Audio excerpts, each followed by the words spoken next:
सरकारले संसद सचिवालयमा दर्ता गरेको विद्यालय शिक्षा विधेयकको विरोधमा आज दोस्रो दिन पनि शिक्षकहरूको प्रदर्शन जारी। शिक्षक आन्दोलनले सबै सामुदायिक विद्यालयमा पठन पाठन ठप्प, कस्तो एक्सन लिँदैछन् काठमाडौँ महानगरपालिकाका मेयर बालिन शाहले यसको विषयमा पुरै जानकारी। घेरा तोड्न खोजेपछि शिक्षकहरूसँग प्रहरीको ठेलमठेल, बानेश्वरमा भयो तनावग्रस्त। शिक्षकको आन्दोलनले काठमाडौँको सडक छेउका बिरुवा र दुबो सखाप भई। शिक्षक महासंघलाई कांग्रेस महामन्त्री गगन थापाको आग्रह, संसदबाट विधेयक सच्याउँछौं, आन्दोलन फिर्ता लिनुहोस्। आन्दोलनलाई मर्यादित बनाउन शिक्षकहरूलाई गृहमन्त्री नारायण काजी श्रेष्ठको आग्रह। प्रारम्भिक छलफल सकारात्मक भयो, छिट्टै वार्तामा बस्ने कुरा छ भन्दै सचिवालयको जानकारी। राष्ट्रपति बनेपछि रामचन्द्र पौडेल पहिलो पटक गृह जिल्ला तनहुँ जाँदै नेपालमा निर्धक्क लगानी गर्न गैर आवासीय नेपालीलाई प्रधानमन्त्री पुष्पकमल दाहाल प्रचण्डको आग्रह। प्रधानमन्त्री प्रचण्डको चीन भ्रमण टोली औपचारिक घोषणा। गंगा दाहाल सहित अरू को परे टोलीमा, यसको विषयमा पुरै जानकारी। प्रधानमन्त्री प्रचण्ड र नर्वेका प्रधानमन्त्री बीच भेटवार्ता। सामाजिक सहिष्णुतालाई कमजोर पार्ने गतिविधि भइरहेको गृहमन्त्री नारायण काजी श्रेष्ठको जिकिर। झलनाथ खनाल प्रति माधव नेपालको कटाक्ष, ज्ञान हुनेहरूले पार्टीका समस्या बाहिर भन्दैनन्। विद्यालय शिक्षा विधेयक बारे सरकारले छलफल गरेर निष्कर्ष निकाल्नुपर्ने माधव नेपालको जिकिर। नेपाली कांग्रेसको केन्द्रीय समितिको बैठक सुरु। महामन्त्री गगन थापाले सुनाए 10 साउन यता भएका र हुन नसकेका कामहरू।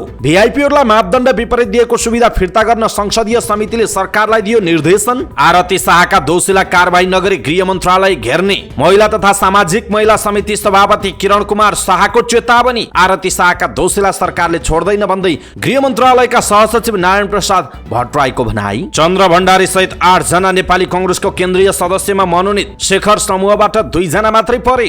नेपालमा राज संस्था अपरिहार्य भएको राप्रपा नेपालका अध्यक्ष कमल थापाको जिकिर। नेकपा एकीकृत समाजवादीको समाजवाद जागरण यात्रा असोजको 14 गतेदेखि हुने मेची नदीबाट कार्यक्रम सुरु हुने। वैदेशिक रोजगार ठगीमा मेन पावर कम्पनी र व्यवसाय विरुद्ध मुद्दा दर्ता। जन्मगत सजाय पाएका गुण्डा नाइके 60% कैद माफी पाएर छुटे। गैर आवासीय नेपाली नागरिकता लिन विदेशबाटै निवेदन दिन सकिने सिडिओ समक्ष शपथ। आज विश्व अल्जाइमर्स दिवस। सुरुवाती अवस्थामा नै अल्जाइमर्सको पहिचान गर्न सके जोखिम कम हुने सरोकारवालाहरूको भनाई। लुम्बिनी प्रदेशका मुख्यमन्त्रीसँग राउटेले मागे दशैं खर्च। डडेलधुरामा युवतीमाथि सामूहिक बलात्कारको आरोपमा 3 जना प्रहरीको नियन्त्रणमा।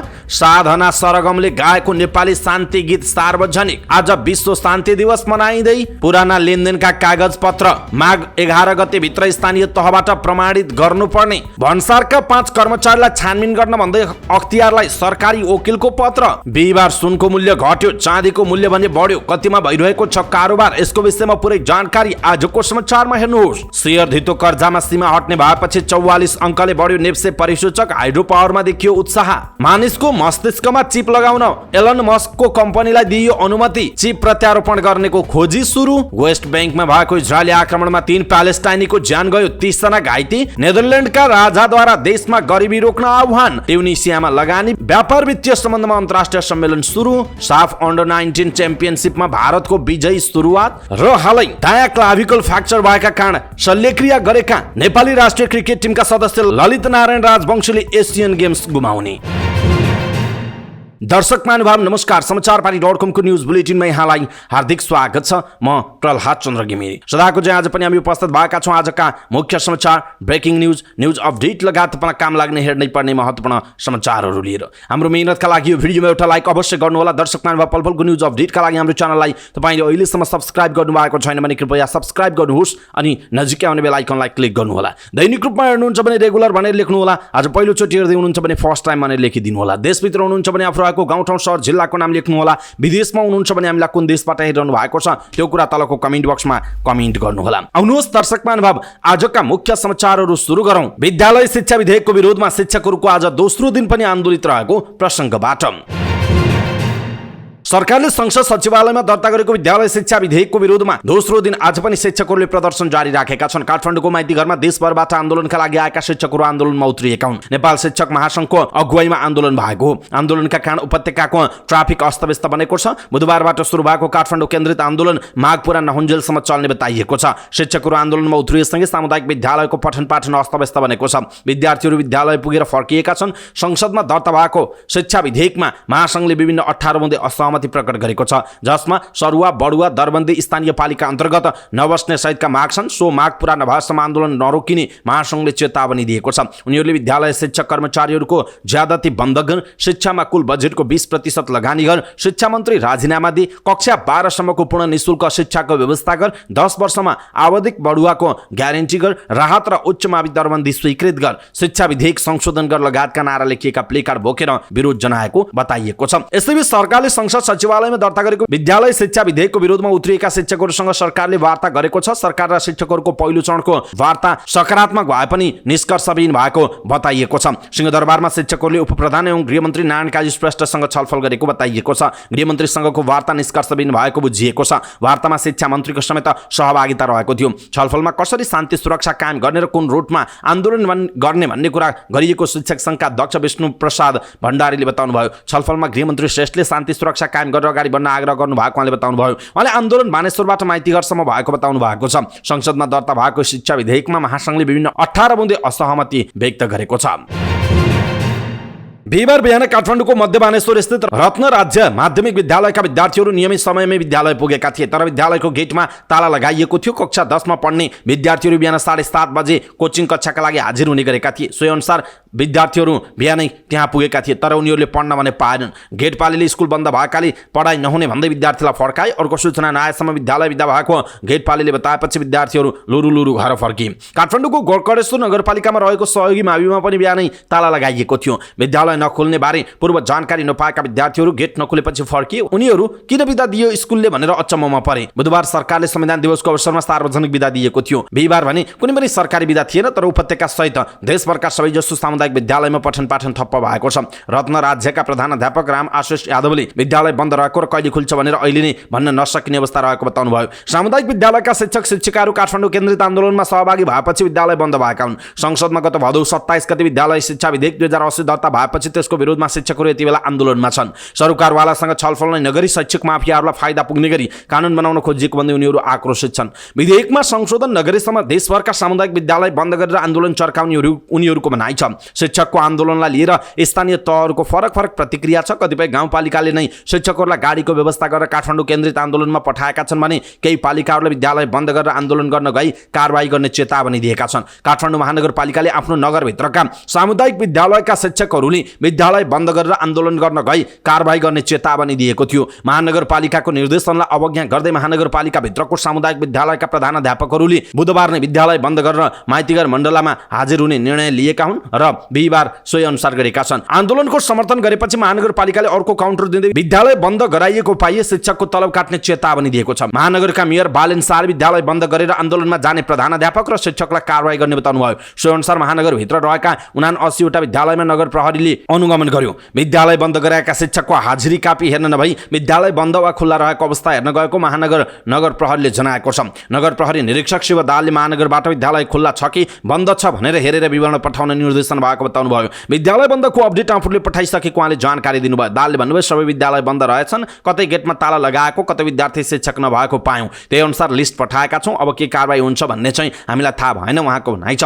महानगरपालिकाको शिक्षा विभागले बुधबार साँझ एक विज्ञप्ति जारी गरेर विद्यालय शान्ति क्षेत्र र प्रचलित कानुन विपरीत विद्यालय बन्द नगर्न अनुरोध गर्दै काठमाडौँ महानगरपालिका भित्रका विद्यालय बन्द गरेमा वा बन्द गर्न बाध्य गरेमा कारबाही गर्ने चेतावनी दिएको थियो। विज्ञप्तिमा भनिएको छ संघीय सरकारसँगको माग सम्बोधनका नाममा विद्यालय बन्द गरेर पुनः शैक्षिक क्षति गर्नु निश्चय पनि शिक्षकको नैतिकता र आचरणले दिँदैन भनिएको छ। शिक्षा मन्त्रालयको तथ्याङ्क अनुसार हाल देशभर 27,343 सामुदायिक विद्यालय छन्। त्यसमा स्थायी र राहत गरी 1,57,354 शिक्षक कार्यरत रहेको मन्त्रालयले जनाएको छ। यस्तै देशभर सामुदायिक विद्यालयमा 53,82,006 विद्यार्थी रहेको जनाइएको छ। त्यसो त काठमाडौँ महानगरपालिकाको शिक्षा विभागका प्रमुख सीताराम कोइरालाले कति विद्यालय बन्द भएका छन् भन्ने जानकारी आइ नसकेको बताउनुभयो। सबै विवरण आइसकेको छैन, टोली आइपुगेपछि विस्तृत आउँछ उहाँले भन्नुभएको छ। प्रमुख कोइरालाले पठन पाठन बन्द गर्ने विद्यालयलाई कानुन अनुसार कारबाही गरिने बताउनुभयो। पठन पाठन बन्द गर्ने स्कुललाई कारबाही नगरेर के पुरस्कार दिनु त उहाँले आक्रोशित हुँदै भन्नुभएको छ। शिक्षा नियमावली, शिक्षा ऐन, शिक्षक आचार संहिता सम्बन्धी कानुनमा टेकेर कारबाही गर्ने उहाँले बताउनुभयो।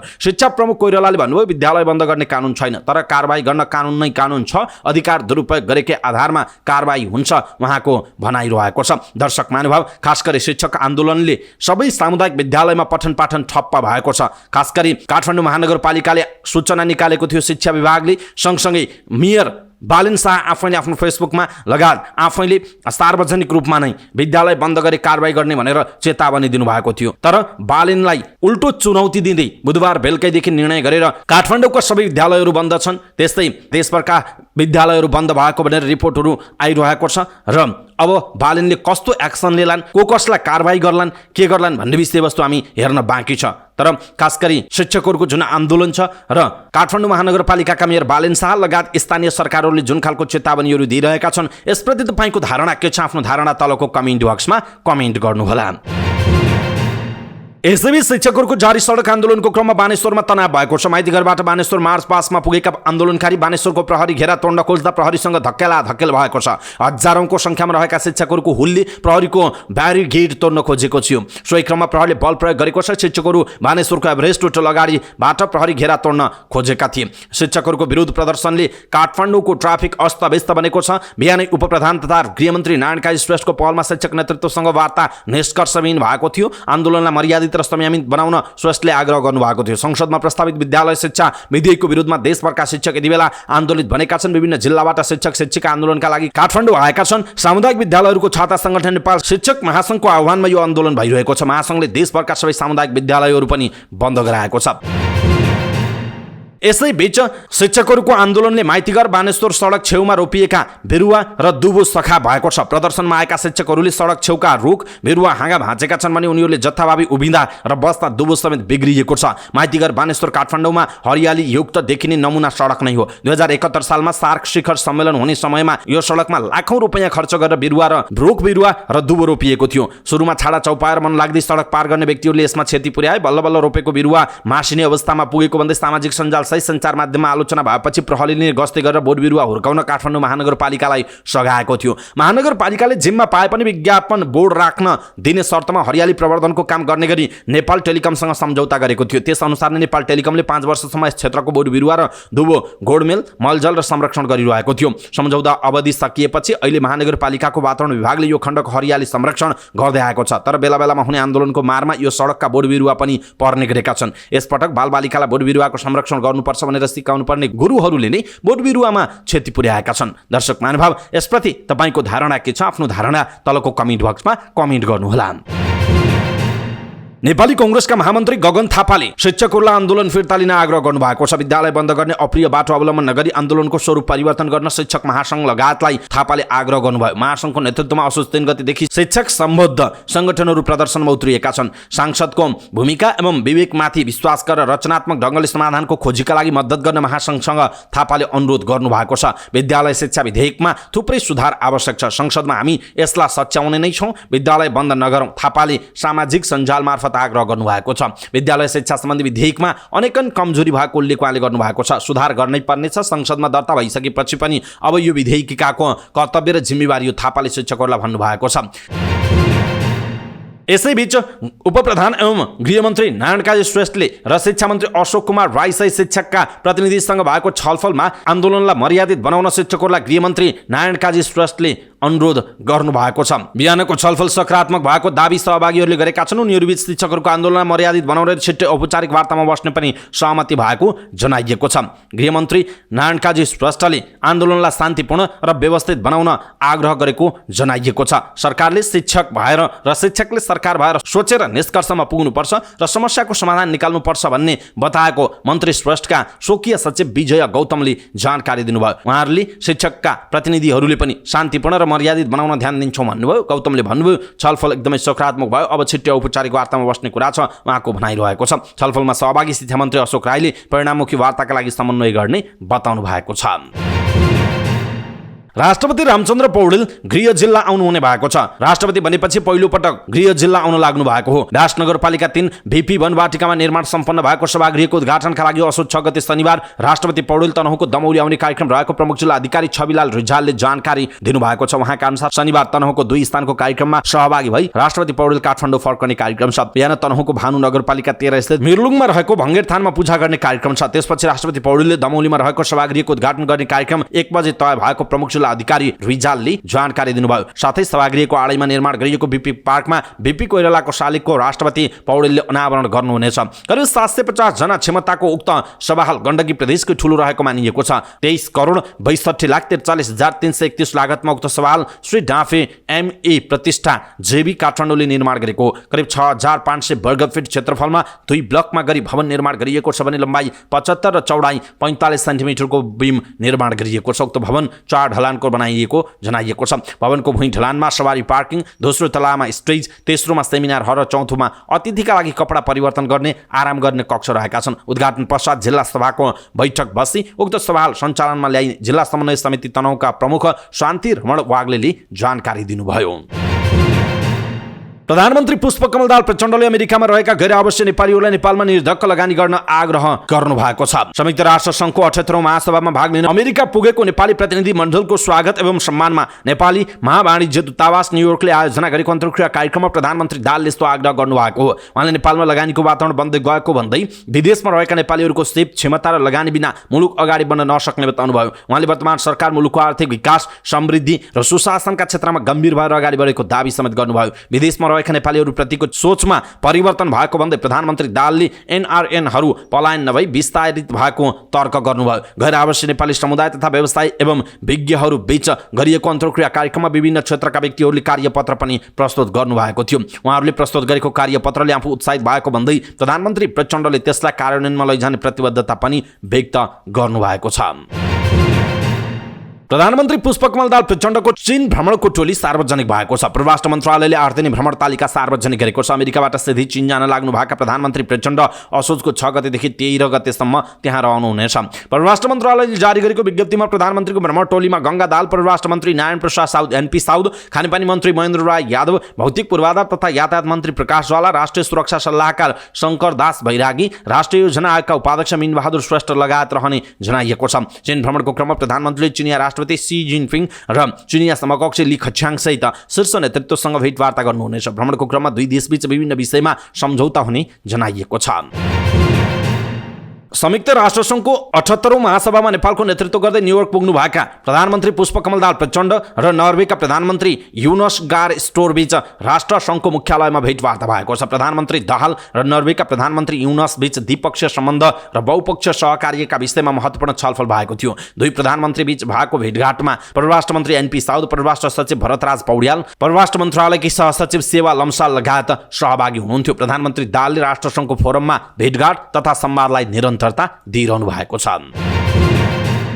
उपप्रधान तथा गृहमन्त्री नारायण काजी श्रेष्ठले सामाजिक सहिष्णुतालाई कमजोर पार्ने गतिविधि भइरहेको भन्दै यसप्रति सचेत हुन अपील गर्नुभएको छ। प्रतिनिधि सभा अन्तर्गतको राज्य व्यवस्था तथा सुशासन समितिको बैठकलाई सम्बोधन गर्दै गृहमन्त्री श्रेष्ठले सामाजिक सहिष्णुता र सौहार्दतालाई कमजोर पार्ने गतिविधिहरू भइरहेको बताउनुभयो। उहाँले नेपालको बहुजातीय, बहुभाषिक, बहुधार्मिक र बहुसांस्कृतिक पहिचान रहेको भन्दै आपसी एकता, सहिष्णुता र सौहार्दतालाई कुनै पनि हालतमा कमजोर हुन दिन नहुने बताउनुभयो। उहाँले सहिष्णुता कमजोर पार्ने प्रयत्नका विरुद्ध सरकारले कानुनी र प्रशासनिक रूपमा हस्तक्षेप गर्ने स्पष्ट पार्नुभयो। त्यसका निम्ति सबै सचेत हुनुपर्ने आवश्यकता रहेको पनि उहाँले उल्लेख गर्नुभएको छ। मन्त्री श्रेष्ठले अर्थतन्त्रमा देखा परेका समस्याका कारण पनि समाजमा अस्थिरता र अराजकता उत्पन्न भएको बताउनुभयो। उहाँले नेपालमा हेट स्पिच बढेर गएको भन्दै यसलाई सरकारले गम्भीरतापूर्वक लिएको बताउनुभयो। सामाजिक सञ्जालमा व्याप्त हेट स्पिचलाई नियमन गर्न सरकारले सरसल्लाह गरिरहेको बताउनु भएको छ। गृहमन्त्री श्रेष्ठले सरकारले दलित र महिलामाथि हुने उत्पीडन र विभेदलाई प्रभावकारी ढङ्गले नियन्त्रण गरी अपराधी र दोषीलाई कारबाही गर्ने कुरालाई विशेष अभियानको रूपमा अगाडि बढाएको उल्लेख गर्नुभयो। त्यस्तै जेल सुधार पनि अभियान अगाडि बढाउन खोजिएको उहाँको भनाइ छ। उहाँले नागरिकता नियमावली पारित भइसकेको उल्लेख गर्दै केही दिनमै राजपत्रमा प्रकाशित हुने र नागरिकता वितरणलाई सहज बनाइने बताउनुभयो। नागरिकताको दुरुपयोगको सम्बन्धमा पनि गम्भीरतापूर्वक अनुसन्धान भइरहेको र दोषी उप आवश्यक कारबाही हुने उहाँले स्पष्ट पार्नुभयो। मन्त्री श्रेष्ठले गृह मन्त्रालय अन्तर्गत योगा र ध्यानलाई अनिवार्य बनाउन लागि बताउनु भएको छ। कार्यालय आएपछि 15 मिनटसम्म ध्यान गर्ने पर्ने व्यवस्था गर्न लागि उहाँले बताउनुभयो। उहाँले ध्यान विज्ञानको पहिलो प्रशिक्षणको उद्घाटन असोज 6 गते राष्ट्रपतिले उद्घाटन गर्ने पनि उहाँले जानकारी गराउनु भयो। ध्यानले व्यक्तिका साथै सुशासनको अभियानलाई पनि फाइदा गर्ने उहाँले बताउनु भएको छ। नेकपा एकीकृत समाजवादीका अध्यक्ष एवं पूर्व प्रधानमन्त्री माधव कुमार नेपालले पार्टीका सम्मानित नेता एवं पूर्व प्रधानमन्त्री समेत रहनुभएका झलनाथ खनालप्रति इंगित गर्दै पार्टीका समस्या बाहिर गीत गाएर समाधान नहुने टिप्पणी गर्नुभएको छ। पार्टी केन्द्रीय कार्यालय आलोकनगरमा आयोजित एक कार्यक्रमपछि सञ्चारकर्मीहरूसँग कुराकानी गर्दै उहाँले यस्तो बताउनुभयो। केही दिन अघि अध्यक्ष नेपालले पार्टीका नेताहरूको कार्य विभाजन गर्नुभएको थियो। अध्यक्ष नेपालले गर्नुभएको कार्य विभाजनप्रति पार्टीका सम्मानित नेता झलनाथ खनाल सहित अन्य नेताहरूले समेत असन्तुष्टि जनाउँदै आउनु भएको छ। सोही प्रसङ्गलाई लिएर उहाँले पार्टीभित्रका समस्या पार्टीकै बैठकमा बसेर समाधान गर्नुपर्ने बताउनुभयो। उहाँले अनुशासनको ज्ञान हुनेहरूले पार्टीका समस्या बाहिर नभन्ने बरु पार्टीकै बैठकमा राख्ने गरेको बताउनुभयो। उहाँले पार्टीको हित नचाहनेहरू फरक किसिमले चल्ने बताउनुभयो। उहाँले नमिलेका कुरालाई मिलाएर लैजान सकिने बताउनु भएको छ। कार्यक्रममा बोल्दै उहाँले कृषि उत्पादनमा नेपाललाई राम्रो मुलुकका रूपमा विकसित गर्न सकिने बताउनुभयो। उहाँले खाद्यान्न उत्पादन, कृषि उत्पादन, कृषिजन्य उद्योग धन्दाको विकास गर्ने हिसाबले अगाडि बढ्न सुझाव दिनुभयो। उहाँले कृषिको विकासमा जोड दिने हो भने देशको अर्थतन्त्र बलियो हुने बताउनुभयो। अध्यक्ष नेपालले विद्यालय शिक्षा विधेयकका बारेमा सरकारले सम्बन्धित पक्षसँग वार्ता गरेर उचित ढङ्गले उनीहरूका माग सम्बोधन गर्नुपर्ने बताउनु भएको छ। नेपाली कांग्रेसका महामन्त्री गगन थापाले साउनको 10 गतेदेखि अहिलेसम्म भएका र गर्न नसकिएका कार्यहरूको विवरण केन्द्रीय समितिको बैठकमा राख्नु भएको छ। बिहिबारबाट सुरु भएको केन्द्रीय समितिको बैठकमा महामन्त्री थापाले 70 वटा विभागमा 15 वटाको प्रमुख र 1 मा प्रमुख सहित सदस्यहरू मनोनित गरिएको जानकारी दिनुभयो। हालसम्म 4 विभागमा मात्रै सदस्य विस्तार भएको उहाँले सुनाउनु भयो। विभाग गठनको जिम्मेवारी सभापति शेरबहादुर देउवालाई छ। 15 भदौभित्र विभाग गठन गर्ने निर्णय अघिल्लो केन्द्रीय समितिको बैठकले गरेको थियो। सभापतिले गठन गर्नुपर्ने अनुशासन समितिले पूर्णता पाएको बैठकलाई उहाँले जानकारी गराउनुभयो। महामन्त्री थापाले तल्लो तहका सम्मेलन हुँदै गरेको र कतिपयमा समस्या देखिएको बैठकमा सुनाउनुभयो। साउनको 20 गतेदेखि साउन 30 गतेसम्म पार्टी संगठन सुदृढीकरणका लागि गरिएको अभियान, पोलिसी ह्याकाथन, भिपी साहित्य महोत्सव लगायतको कार्यतालिका प्रभावकारी भएको पनि उहाँले बताउनुभयो। संसदीय समितिले भिभिआइपी र भिआइपीहरूलाई मापदण्ड विपरीत दिएको सुरक्षा अधिकृत सवारी चालक र भान्सेहरूलाई 15 दिनभित्र फिर्ता गर्न सरकारलाई निर्देशन दिएको छ। प्रतिनिधि सभा अन्तर्गतको राज्य व्यवस्था तथा सुशासन समितिको बैठकले भिभिआइपी र भिआइपीहरूलाई मापदण्ड विपरीत उपलब्ध गराइएको सुरक्षा अधिकृत सवारी चालक र भान्सेहरूलाई 15 दिनभित्र फिर्ता गर्न सरकारलाई निर्देशन दिएको हो। समितिले उनीहरूलाई फिर्ता गरी आफ्नो दरबन्दी भएको ठाउँमा पठाउन र समितिलाई जानकारी गराउन पनि अनुरोध गरेको छ। त्यसैगरी सरकारका मन्त्री तथा पदाधिकारीहरूले नियमअनुसार पाउने भन्दा बढी सवारी साधनहरू प्रयोग गरेको भए सो पनि फिर्ता गर्न निर्देशन गरेको छ। त्यसैगरी समितिले सरकारले अत्यावश्यक सेवाका कार्यालयहरू सार्वजनिक बिदाको दिनमा पनि खोल्ने निर्णय गरेकोमा कार्यान्वयनमा प्रभावकारिता नभएकाले सो निर्णय कार्यान्वयन गर्न पनि निर्देशन दिएको छ।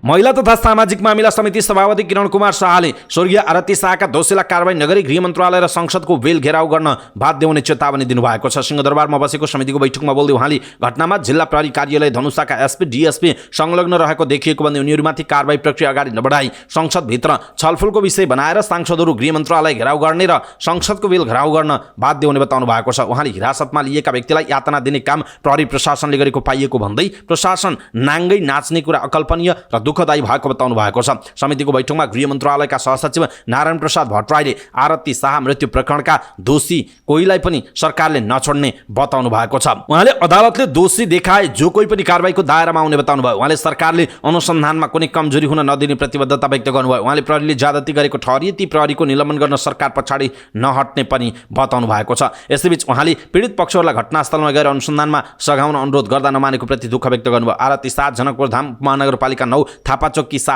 जेठ 7 मा आफ्नै घरमा मृत भेटिएकी थिइन्। सो घटनामा प्रहरीले उनका श्रीमान मोती बाबु र ससुरा मदन मोहनलाई हिरासतमा राखेर अनुसन्धान गरिरहेको छ। माइती पक्षले आरतीको हत्या गरिएको भन्दै छानबिनको माग गर्दै आएका छन्।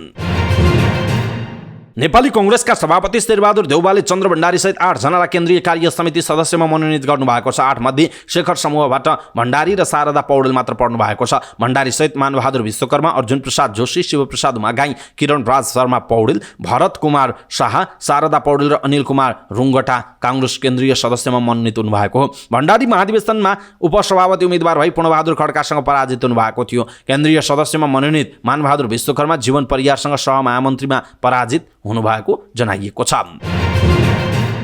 राप्रपा नेपालका अध्यक्ष कमल थापाले नेपालमा राज संस्था अपरिहार्य भएको बताउनु भएको छ। महाधिवेशनपछि राप्रपा नेपाललाई पुनर्जागृत गर्दै अगाडि बढ्नुभएका थापाले पछिल्लो समय राज संस्था पनि पार्टीको कार्यनीति हुने निर्णय केन्द्रीय समितिबाट गराउनु भएको छ। महाधिवेशनको समयमा निर्मल निवासबाट खेलिएको असहयोगी भूमिका भएको भन्दै बिचकिनुभएका थापाले अब त्यो गुनासो र असन्तुष्टिलाई मनमै राख्ने र बिर्सने प्रयासमा रहेको बताउँदै आउनु भएको छ। बिहान सामाजिक सञ्जाल ट्विटरमा आफ्नो भावना व्यक्त गर्दै थापाले राजाप्रतिको गुनासो आफ्नो ठाउँमा रहने भन्दै त्यसलाई गौण रूपमा लिने अभिव्यक्ति दिनुभयो। थापाले सबै गुनासो चित्त दुःखलाई तपस्सिलमा राखेर आन्दोलनमा जाने र हालको व्यवस्थाको विकल्प खोज्ने समेत बताउनुभयो। उहाँले ट्विट मार्फत भन्नुभएको छ, राजाप्रति मेरो गुनासो असन्तुष्टि आफ्नो ठाउँमा छ, तर जब देशका प्रमुख राजनैतिक दलका शीर्ष नेताहरू र कतिपय चल्तीका आम सञ्चार माध्यमहरू समेत आफ्नो स्वाभिमान र आत्मसम्मानलाई विदेशीको पैसासँग साटिरहेको देख्छु, म अत्यन्त चिन्तित हुन्छु अनि नेपालमा राज संस्थाको अपरिहार्यता महसुस गर्दछु, उहाँको भनाइरहेको छ।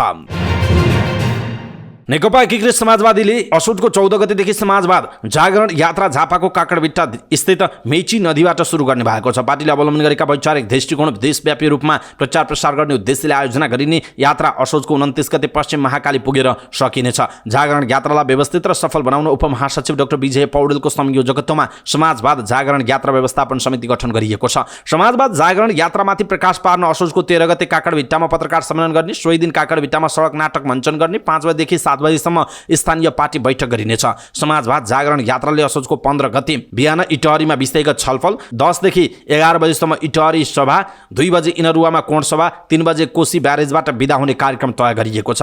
यात्राका क्रममा मुलुकमा विकसित राष्ट्रिय राजनीतिका बारेमा जनतालाई जानकारी गराउने, समाजवादी अर्थव्यवस्था कार्यान्वयनमा पार्टीले लिएका नीतिगत दृष्टिकोणमा अन्तर्क्रिया एवं समसामयिक अन्तर्राष्ट्रिय परिस्थितिबारे देशका मुख्य शहरमा छलफल गरिनेछ। पार्टी महासचिव घनश्याम भुषालका अनुसार अभियानका क्रममा जनताबाट प्राप्त सुझावलाई समेटेर पार्टीको संरचना र सामर्थ्य विस्तारका लागि आवश्यक रणनीति, देशभर संगठन विस्तार तथा पार्टी आधारभूत तहसम्म स्थापित गर्न आवश्यक कार्ययोजना निर्माण गरिनेछ।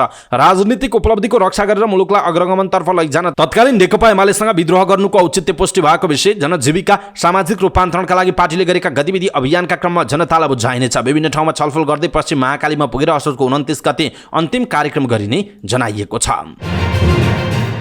विदेश पठाइदिन्छु भनेर ठगी गरेको आरोपमा वैदेशिक रोजगार विभागले 20HR सोल्युसन नामको मेन पावर कम्पनीका सञ्चालक सहित 5 जना विरुद्ध वैदेशिक रोजगार न्यायाधिकरणमा मुद्दा दायर गरेको छ। विदेश पठाइदिन्छु भनी रकम लिएका 43 जनालाई विदेश नपठाई ठगी गरेको आरोपमा विभागले 20HR सोल्युसनका सञ्चालक तुलसी प्रसाद श्रेष्ठ, अमृत श्रेष्ठ, लालबहादुर श्रेष्ठ, कर्मचारी फणिन्द्र कोइराला विरुद्ध मुद्दा दायर गरेको हो। उनीहरूसँग पीडितले तिरेको रकम र हर्जना रकम समेत गरी 3,82,28,498 रुपियाँ बिगो माग गरिएको विभागका निर्देशक कविराज उप्रेतीले जानकारी दिनुभयो। मेन पावर सञ्चालक र कर्मचारीले विदेश पठाइदिन्छु भनेर विभिन्न व्यक्तिसँग 1 लाखदेखि 40 लाख रुपैयाँसम्म ठगी गरेको विभागले जनाएको छ। विभागले मेन पावर कम्पनीको इजाजत पत्र खारेज गर्न र पीडितबाट लिएको रकम र उक्त रकमको 50% हर्जना रकम थप गरेर फिर्ता गर्न माग दाबी गरेको छ। त्यस्तै प्रतिवादीहरूलाई 3 लाख रुपैयाँदेखि 5 लाख रुपैयाँसम्म जरिवाना र 3 वर्षदेखि 7 वर्षसम्म कैद सजाय माग पनि गरिएको जनाइएको छ। नेपालगञ्जका गुण्डा नाइके रिगल भनिने योगराज ढकालले संविधान दिवसमा 60% सजाय माफी मिना पाएका छन्। कर्तव्य ज्यान मुद्दामा जन्मकैदको सजाय सुनाइएका उनलाई सरकारको सिफारिसमा राष्ट्रपति रामचन्द्र पौडेलले 11 वर्ष जेल सजाय छुटको निर्णय गरेको बताइएको छ। राष्ट्रपति पौडेलले मन्त्रिपरिषद बैठकको सिफारिस अनुसार 670 जनाको कैद भुक्तान हुन बाँकी कैद कट्टा गरी सजाय माफी गर्ने निर्णय गरेका थिए। त्यो निर्णयपछि दाङको घोराही कारागारबाट रिगलसहित 8 जना थुनामुक्त भएको जेलर लक्ष्मण सिंह राठौरले जानकारी दिनुभयो। ढकालको योजनामा 2072 साल असारको 28 मा नेपालगञ्जमा खुणा प्रहार गरेर चेतन मानन्दरको हत्या भएको थियो। घटना भएका बेला ढकाल तरुण दल बाँके क्षेत्र नम्बर 3 का क्षेत्रीय सभापति रहनु भएको थियो। भारतबाट सञ्चालन हुने अवैध बसहरूबाट हप्ता असुली गर्ने विषयमा विवाद हुँदा रिगलको योजनामा मानन्दर मारिनु भएको बताइएको छ। हत्यापछि पक्रो परेका 11 जनालाई सार्वजनिक गर्दै तत्कालीन बाँकी प्रहरी प्रमुख बसन्त पन्तले मुख्य योजनाका रिगल भएको बताउँदै हत्यामा प्रयोग भएको सहित 4 वटा खुणा र 2 वटा मोटरसाइकल समेत बरामद भएको बताउनु भएको थियो। त्यसबेला रिगल भने फरार थिए। प्रहरी अनुसन्धानमा खुले अनुसार रिगलले नेपालगञ्जको सुर्खेत रोडमा एक होटलमा मानन्दरलाई कुरेर बसेका थिए। होटल नजिकै मानन्दर एक्लै आएको अवस्थामा खुणा प्रहार गरेर उनको हत्या गरेको प्रहरीको निष्कर्ष थियो। घटनापछि लामो समयसम्म उनी फरार थिए। त्यहीबीच यो प्रकरणमा केन्द्रीय अनुसन्धान ब्युरो CIB ले पनि अनुसन्धान थालेको थियो। गुण्डागर्दी विरुद्ध प्रहरीले आक्रमक अभियान चलाइरहेका बेला ब्युरोको समय छानबिनको दायरामा परेपछि रिगल 2072 भदौ 7 मा अदालतमा आत्मसमर्पण गरेका थिए। रिगल कुनै समय केन्द्रीय कारागारमा गुण्डा नाइके समीर मानसिंह बस्नेत, रमेश बाहुनहरूसँगै थिए। उनी केही समय केन्द्रीय कारागारको गोलघरमा समेत राखिएका थिए। त्यसबेला उनीहरूले जेलभित्रबाट समेत अवैध गतिविधि चलाएको सूचना प्रहरीसम्म पुगेको थियो। पछि ढकाललाई केन्द्रीय कारागारबाट सरुवा गरिएको थियो। बुधबार ढकाललाई छाड्ने निर्णयको पत्र आउँदा स्वागतमा तरुण दलका कार्यकर्ताको कारागार बाहिर भिड लागेको थियो। कार्यकर्ताहरूले उनलाई खादा र अबिर लगाइदिएका थिए। कारागारबाट निस्कँदा उनी तरुण दलका कार्यकर्ताको स्कटिङमा बाहिर गएका थिए।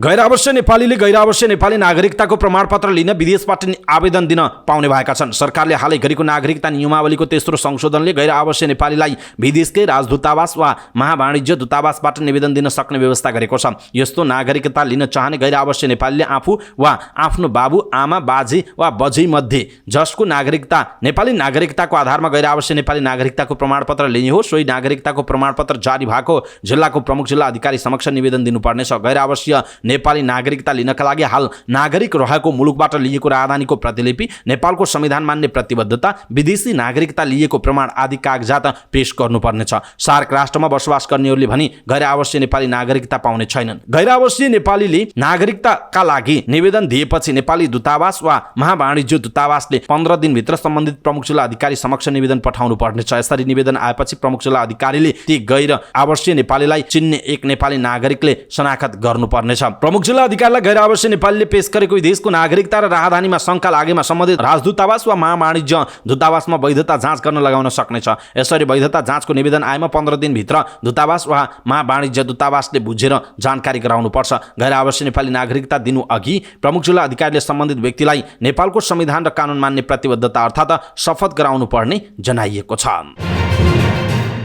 सुरुवाती अवस्थामा नै अल्जाइमर्सको पहिचान गरी नियन्त्रण गर्न सके जोखिम कम हुने विज्ञहरूले बताएका छन्। विश्व अल्जाइमर्स दिवसको अवसरमा बिहिबार ग्रान्डिया अन्तर्राष्ट्रिय हस्पिटल काठमाडौँले आयोजना गरेको कार्यक्रममा विज्ञहरूले सुरुवाती अवस्थामा नै अल्जाइमर्स पहिचान गरी नियन्त्रण गर्न सकेको अवस्थामा यसको जोखिम कम गर्न सकिने बताएका छन्। बिर्सने रोग परिवारमा धेरैलाई नै भएको हुन सक्ने भन्दै सुरुवातमा रोगको निदान गर्न आवश्यक रहेको विज्ञहरूको जोड छ। अल्जाइमर्स रोग अर्थात् विस्मृति बिर्सने समस्या निम्त्याउने प्रमुख कारण हो। यो रोग लागेको व्यक्तिमा सुरुवातमा स्मरण शक्ति ह्रास हुने र समयसँगै रोग बढ्दै जाँदा पछि कुरा गर्न र प्रतिक्रिया दिन असक्षम हुने बताइएको छ। विज्ञहरूका अनुसार अल्जाइमर्स रोगले सोचाइ, स्मरण शक्ति र भाषा नियन्त्रण गर्ने मस्तिष्कका भागमा असर पुर्याई व्यक्तिलाई दैनिक गतिविधि गर्न असक्षम बनाउँछ। बारम्बार एउटै कुराहरू सोधिरहनु, आफूले राखेका सामानहरू फेला पार्न नसक्नु, नियमित गरिरहने कार्यहरू गर्न अप्ठ्यारो हुनु, सामान्य समस्याहरू समाधान गर्न नसक्नु, मिति, समय र स्थानका सम्बन्धमा ज्ञान हराउँदै जानु, स्वविवेक शक्ति क्षीण हुनु, देखेका कुराहरू नचिन्नु अल्जाइमर्स रोगका लक्षणहरू हुन्। न्युरोलोजिस्ट डाक्टर राजु पौडेलले अल्जाइमर्सलाई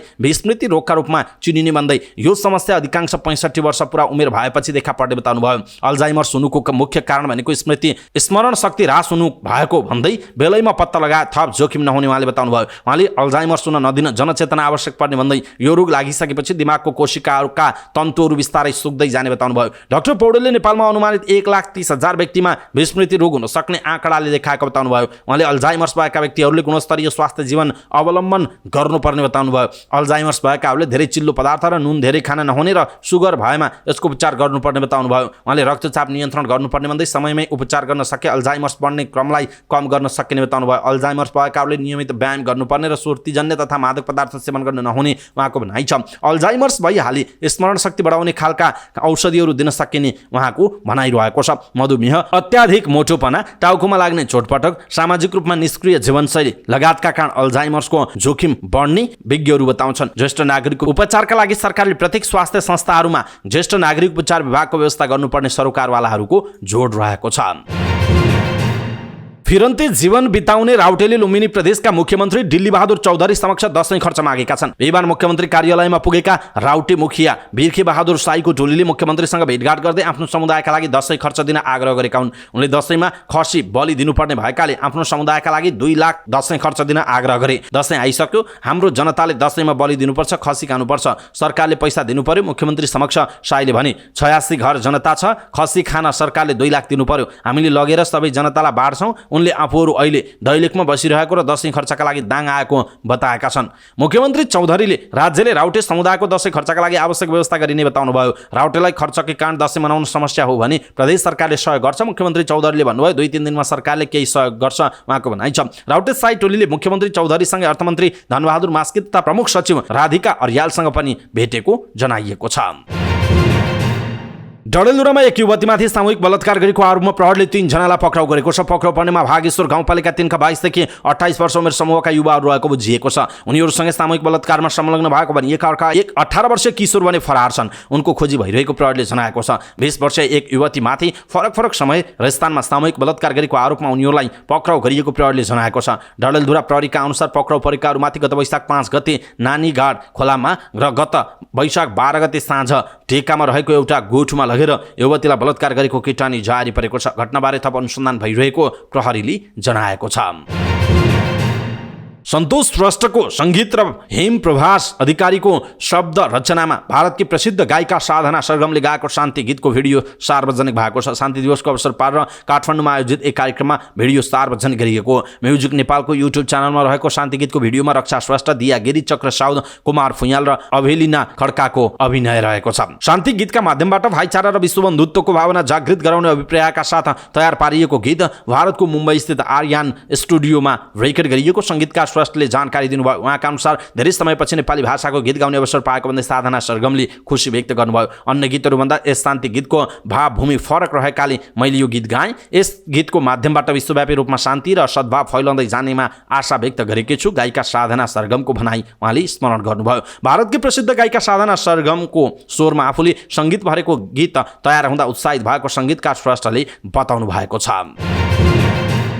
यसैबीच आज विश्वभर अन्तर्राष्ट्रिय शान्ति दिवस मनाइँदैछ। संयुक्त राष्ट्र सङ्घको महासभाले सन् 1981 हरेक वर्ष सेप्टेम्बर 21 को दिनलाई विश्व शान्ति दिवसका रूपमा मनाउने निर्णय गरेको थियो। त्यसपछि हरेक वर्ष संयुक्त राष्ट्र सङ्घका सदस्य राष्ट्रले यो दिवस मनाउँदै आएका छन्। नेपालमा पनि विभिन्न कार्यक्रम गरी यो दिवस मनाइएको छ। यस वर्षको विश्व शान्ति दिवसको नारा action for peace, our ambition for the global goals रहेको छ। शान्ति कायम गर्नु व्यक्तिगत र सामूहिक दायित्व उत्तरदायित्व रहेको उल्लेख गर्दै संयुक्त राष्ट्र सङ्घले शान्ति प्रवर्धनबाट दिगो विकास लक्ष्य प्राप्त गर्न मद्दत पुग्ने जनाएको छ। संयुक्त राष्ट्र सङ्घीय मानवाधिकार सम्बन्धी घोषणा जारी भएको 75 वर्ष पुगेको छ। अहिले अन्तर्राष्ट्रिय कानुनको अभिन्न अङ्गका रूपमा पनि शान्तिको अधिकार स्थापित भएको छ। सेप्टेम्बर 21 लाई विश्व समुदायले अल्जाइमर्स डेका रूपमा पनि मनाउँदै आएको छ। लेनदेन सम्बन्धी तमसुक र लिखतहरू माघ 11 गतेभित्र स्थानीय तहबाट प्रमाणीकरण गर्नुपर्ने भएको छ। सरकारले मित्रवास पीडितको समस्या सम्बोधन गर्न मुलुकी संहिता सम्बन्धी केही नेपाल ऐनलाई संशोधन गरेको थियो। 2080 साउन 12 मा उक्त ऐन संशोधन प्रमाणीकरण भएकोले लेनदेन सम्बन्धी तमसुक र लिखत स्थानीय तहबाट प्रमाणीकरण गर्न 6 महिनाको समय अर्थात् माघ 11 गतेसम्मको समय दिइएको हो। मुलुकी देवानी कार्यविधि संहिता दफा 36 मा 3 मा संहिताको दफा 36 मा 36 को 3 मा संहिताको दफा 36 को 3 मा 50,000 रुपैयाँ भन्दा बढीको तयार भएको लिखत सम्बन्धी पक्षहरू स्थानीय तह वा वडा कार्यालयमा उपस्थित भई प्रमाणित गराउनु पर्ने व्यवस्था छ। हालै भएको संशोधनपछि दफा 36 मा उपदफाहरू थप गरिएको छ। दफा 36 3 को क मा यो उपदफा प्रारम्भ हुँदाका बखत सम्बन्धित स्थानीय तह वा वडा कार्यालयबाट प्रमाणित नगराइएको लेनदेन कारोबारका लिखतहरू 6 महिनाभित्र प्रमाणित गर्न सक्ने व्यवस्था छ।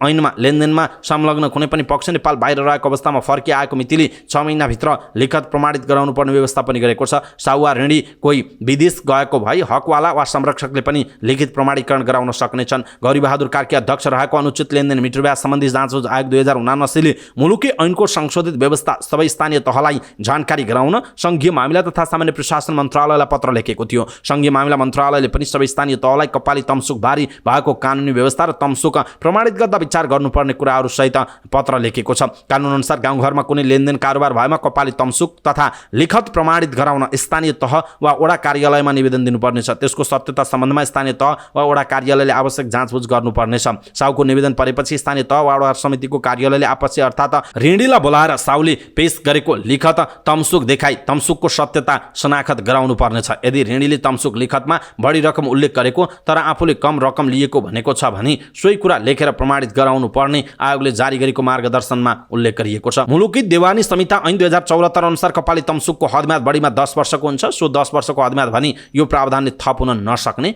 भनेको छ।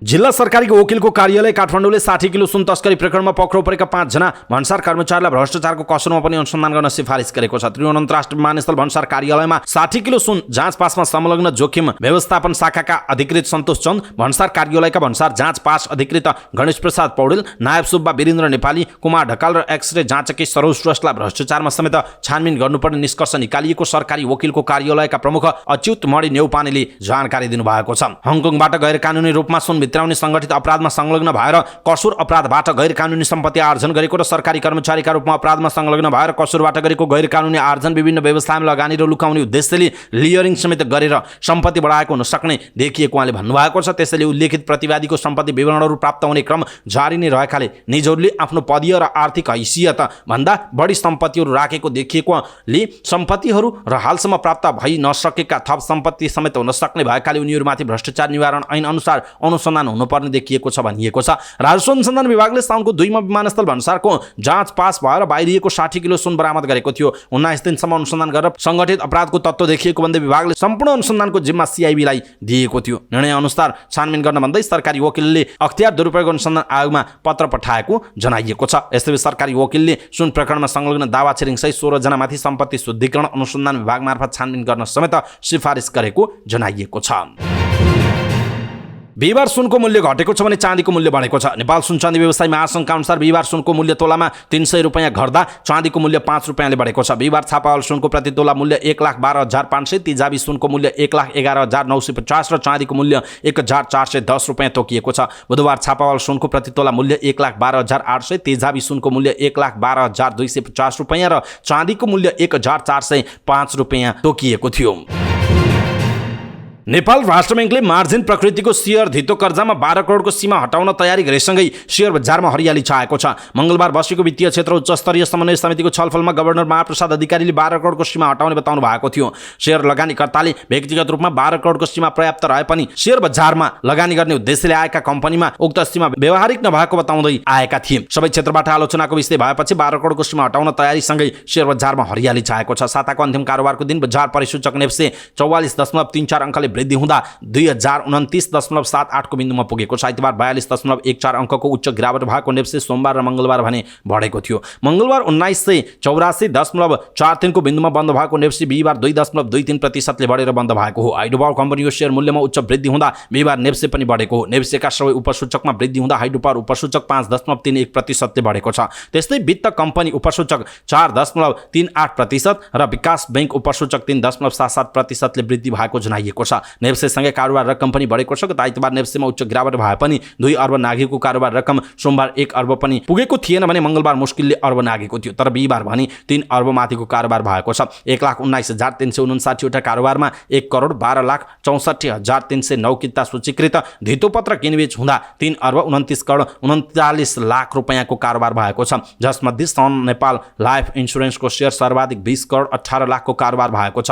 नेप्सेमा सूचीकृत भएर बिहिबार नै कारोबार सुरु भएको कम्पनीको सबैभन्दा धेरैको शेयर किनबेच हुँदा रिलायबल लाइफ इन्स्योरेन्सको 13 करोड 97 लाख र शिवम सिमेन्ट्सको 10 करोड 53 लाख रुपैयाँको शेयर कारोबार भएको जनाइएको छ। बिहिबार नेप्सेमा कुल 230 सूचीकृत कम्पनीको शेयर कारोबार भएको छ। जसमध्ये 217 कम्पनीको शेयर मूल्य वृद्धि हुँदा 11 कम्पनीको शेयर मूल्यमा गिरावट भएको छ। त्यस्तै 2 कम्पनीको शेयर मूल्य पनि स्थिर छ। बिहिबार 4 कम्पनीको शेयर मूल्य 10% र 2 कम्पनीको शेयर मूल्य 9.99% ले वृद्धि भएको छ। त्यस्तै शेयर मूल्य धेरै बढ्ने 10 कम्पनीमा स्वाभिमान लघुवित्त बाहेक सबै हाइड्रो पावर मात्रै छन्। शेयर मूल्य सबैभन्दा धेरै घट्नेमा भने अभियान लघुवित्तको सर्वाधिक 3.98% ले गिरावट हुँदा सामुदायिक लघुवित्तको 1.95% र इमर्जिङ नेपालको शेयर मूल्य 1.73% ले गिरावट भएको जनाइएको छ।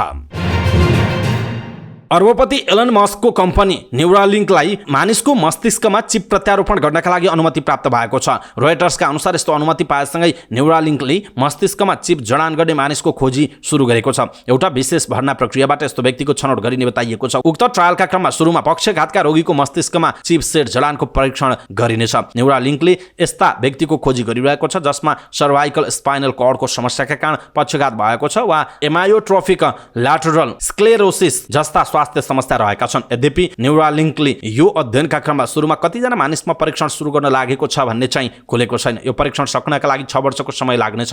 यो अनुसन्धानमा एउटा रोबोटले सर्जरी गरेर मानिसको दिमागमा एउटा ब्रेन कम्प्युटर इन्टरफेस प्रत्यारोपण गर्नेछ। यसको सहयोगबाट उक्त चिपले चाल तथा मनसायका तरङ्गहरूलाई ग्रहण गर्नेछ र अगाडिको निर्देशन प्रदान गर्नेछ। त्यसपछि उक्त चिप सेटको साथमा अर्को डिभाइसले ती कमान्डलाई ग्रहण गरेर त्यस अनुसारको काम हुनेछ। न्यूरालिङ्कका अनुसार सुरुवाती चरणमा उसको लक्ष्य कम्प्युटर कर्सर तथा किबोर्डलाई नियन्त्रण गर्नु हो। यस्तो नियन्त्रण कमान्ड सिधै मस्तिष्कमा जडित चिपसेटबाट प्राप्त हुनेछ। त्यसपछि कर्सर चल्न सुरु गर्नेछ र किबोर्डबाट टाइप हुनेछ। उदाहरणको रूपमा प्यारालाइसिसका बिरामीको मस्तिष्कमा चिप लगाइसकेपछि त्यो बिरामीले केवल सोचेकै आधारमा माउस तथा कर्सर चलाउन सक्नेछ। न्यूरालिङ्कले एउटा डिभाइस बनाएको छ जो एउटा सिक्काको आकारको छ। उक्त चिपलाई कम्पनीले लिङ्क नामाकरण गर्न सक्दछ।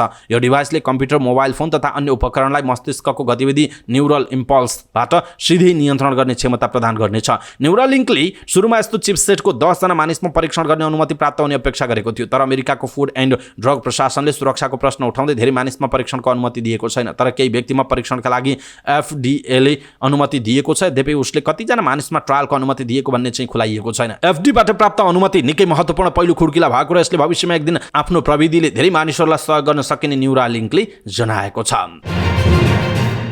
वेस्ट बैंकको जेनिन शरणार्थी शिविरमा भएको ड्रोन आक्रमणमा कम्तीमा 3 जनाको ज्यान गएको छ भने 30 जना घाइते भएका छन्। इजरायली सेनाका प्रवक्ताका अनुसार जेनिन शरणार्थी शिविरमा कारवाही गरिएको थियो। उत्तरी वेस्ट बैंक स्थित लडाकुहरूको गढ रहेको सो क्षेत्रमा आक्रमण गरिएको उल्लेख गरिएको छ। इजरायली विरुद्ध आक्रमणमा संलग्न भएको आशंकामा सेनाले 2 प्यालेस्टाइनी नागरिकलाई पक्राउ गरेको छ। इजरायली सेना भने सकुशल रहेको सेनाका प्रवक्ताले बताएका छन्। फतह पार्टीसँग सम्बद्ध सशस्त्र संगठन अल अक्सा शहीद ब्रिगेडका लडाकु मोहम्मद अबु अल बाहको घरलाई घेरिएको जनाइएको छ।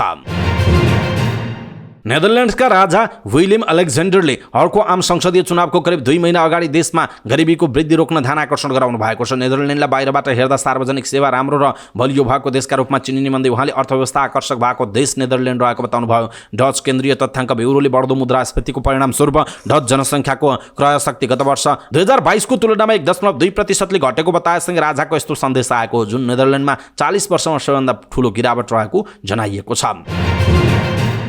ट्युनिसियाले लगानी व्यापार वित्तीय सम्बन्धमा अन्तर्राष्ट्रिय सम्मेलन आयोजना गरेको छ। वित्तीय लगानी तथा व्यापार सम्बन्धी 6औं अन्तर्राष्ट्रिय सम्मेलन ट्युनिसियामा सुरु भएको हो। ट्युनिसियाका अर्थमन्त्री श्रीहेम बोगदिरीले सम्मेलनको उद्घाटन गर्नुभयो। अफ्रिकी जनतासँग दिगो विकासको ग्यारेन्टी गर्ने आशामा सम्मेलन गरिएको उहाँले बताउनुभयो। करिब 1000 ट्युनिसियाली र अफ्रिकी व्यवसायहरूलाई सम्बोधन गर्दै उहाँले ट्युनिसियाले अफ्रिकी देशहरूसँगको आर्थिक र राजनीतिक सम्बन्धलाई सधैँ समर्थन गर्ने बताउनुभयो। सम्मेलनमा ऊर्जा, जलवायु र दिगो विकास, डिजिटल रूपान्तरण, पूर्वाधार, पानी र खाद्य सुरक्षा लगायत अफ्रिकी देशको अर्थतन्त्र र रणनीतिक मुद्दामा छलफल हुने बताइएको छ। नेपालमा बिहिबारबाट सुरु भएको साफ अन्डर 19 च्याम्पियनसिपमा भारतले विजयी सुरुवात गरेको छ। प्रतियोगिताको उद्घाटनमा खेलमा भारतले बङ्गलादेशलाई 3-0 गोलले हराएको। बिहिबार नै अर्को खेलमा नेपालले पाकिस्तानसँग खेल्नेछ। नेपाली राष्ट्रिय क्रिकेट टिमका सदस्य ललित नारायण राजवंशीले एसियन गेम्स गुमाउनु हुने भएको छ। बायाँ हाती स्पिनर ललितको दायाँ क्लाभिकल फ्र्याक्चर कलर बोन भएको छ। बुधबार अभ्यासका क्रममा फिल्डिङ गर्ने क्रममा घाइते हुनुभएका ललितको बिहान बीएनबी अस्पतालमा शल्यक्रिया गरिएको छ। उहाँको शल्यक्रिया सफल भइसकेको नेपाल क्रिकेट संघका अफिसियल डाक्टर अभिषेक राज सिंहले जानकारी दिनुभयो। उहाँले भन्नुभयो उहाँको अपरेसन भर्खरै सम्पन्न भएको छ, अहिले अवस्था सामान्य नै छ। उहाँका अनुसार ललितको कम्तीमा पनि 4 हप्ता आरम्भ गर्नुपर्ने बताइएको छ। हामीले उहाँलाई विश्वकप क्वालिफायर्समा खेलमा फर्काउन सहित विशेष रिकभरीको व्यवस्था गर्नेछौँ। हेरौँ उहाँको शरीरले कतिको छिटो रिकभर गर्न सक्छ, डाक्टर सिंहको भनाइ छ। ललितको बलिङ आर्म सुरक्षित भएका कारण दायाँपट्टि लागेको चोट रिकभर गरी उहाँलाई मैदान फर्काउन डाक्टरहरूले विशेष प्रयास गरेको जानकारी दिनुभएको छ। स्पेनमा सन्दीप लामिछानेसँग राम्रो सहकारी गरिरहेका ललित टिममा नभएपछि त्यसको प्रत्यक्ष असर प्रदर्शनमा पर्ने जनाइएको छ। ललितको स्थानमा कसलाई प्रतिस्थापन गर्ने भन्ने निर्णय गरि नसकेको क्यानका कार्यवाहक सचिव दुर्गाराज पाठकले जानकारी दिनुभयो। म्यानेजमेन्ट टिमले केही छलफल गर्दैछ, निष्कर्ष निस्किएपछि हामी निर्णय गरेर जानकारी दिन्छौँ उहाँले भन्नुभएको छ। यसअघि राष्ट्रिय टिमका कमल सिंह ऐरीको पनि खेलका क्रममा यसरी नै बायाँतर्फको काल्भिकल फ्र्याक्चर भएको थियो। ललितले नेपालका लागि एसएससी प्रिमियर कप जिताउनका लागि महत्त्वपूर्ण भूमिका खेल्नु भएको थियो। उहाँले फाइनल खेलमा युएई विरुद्ध 4 विकेट लिनु भएको हो। ललितले 23 ओडीआईमा 28 र 12 टी20आईमा 10 विकेट लिनु भएको छ। ललितले सन् 2022 मा बीएनबी अस्पतालमा बायाँ खुट्टाको घुँडामा शल्यक्रिया गर्नु भएको थियो। त्यसको 1 वर्षपछि नेपाली टोलीमा फर्काउँदै शानदार प्रदर्शन गरिरहनु भएका उहाँले पुनः कम्तीमा पनि 4 हप्ता अब टिमबाट बाहिर बस्नुपर्ने भएको छ। अवस्था दर्शक महानुभाव समाचारपाटी.com को न्यूज बुलेटिन अहिलेका लागि यति नै। हामीले प्रस्तुत गरेका यी समाचारहरूप्रति तपाईँको धारणा के छ? आफ्नो धारणा तलको कमेन्ट बक्समा कमेन्ट गर्नुहोला। हाम्रो मेहनतका लागि यो भिडियोमा एउटा सानो लाइक अवश्य गर्नुहोला। दर्शक महानुभाव, पलपलको न्यूज अपडेटका लागि हाम्रो च्यानललाई तपाईँले अहिलेसम्म सब्स्क्राइब गर्नुभएको छैन भने कृपया सब्स्क्राइब गर्नुहोस् अनि नजिकै आउने बेल आइकनलाई क्लिक गर्नुहोला। समाचारपाटी.com को न्यूज बुलेटिन नेपाली समयअनुसार भोलि बिहान 5 बजे लिएर फेरि हामी उपस्थित हुनेछौँ। पलपलको न्यूज अपडेटका लागि समाचारपाटी.com हेर्दै गर्नुहोस्। नमस्कार।